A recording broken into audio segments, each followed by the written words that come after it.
Ketua Pesuruhjaya SPRM Azam Baki merakamkan setinggi-tinggi penghargaan dan tahniah kepada pegawai penyiasat serta pasukan pendawaan yang terlibat dalam siasatan kes 1MDB susulan keputusan penghakiman kes tersebut di Mahkamah Tinggi hari ini.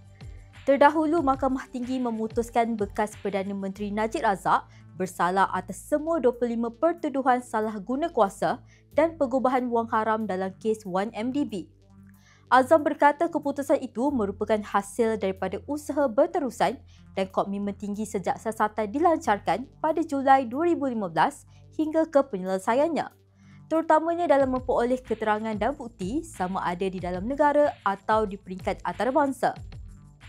Katanya siasatan itu berdepan dengan pelbagai cabaran perundangan, teknikal dan bidang kuasa, namun pasukan penyiasat kekal beriltizam untuk memenuhi piawaian perundangan yang ketat bagi membolehkan kes ini dibawa dan dibicarakan di mahkamah.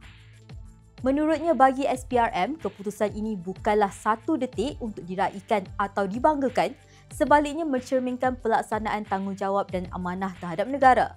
Beliau juga merakamkan penghargaan ikhlas kepada semua pihak yang memberikan kerjasama sepanjang tempoh siasatan ini, khususnya Bank Negara Malaysia dan polis. Azurin Zainal, FMT.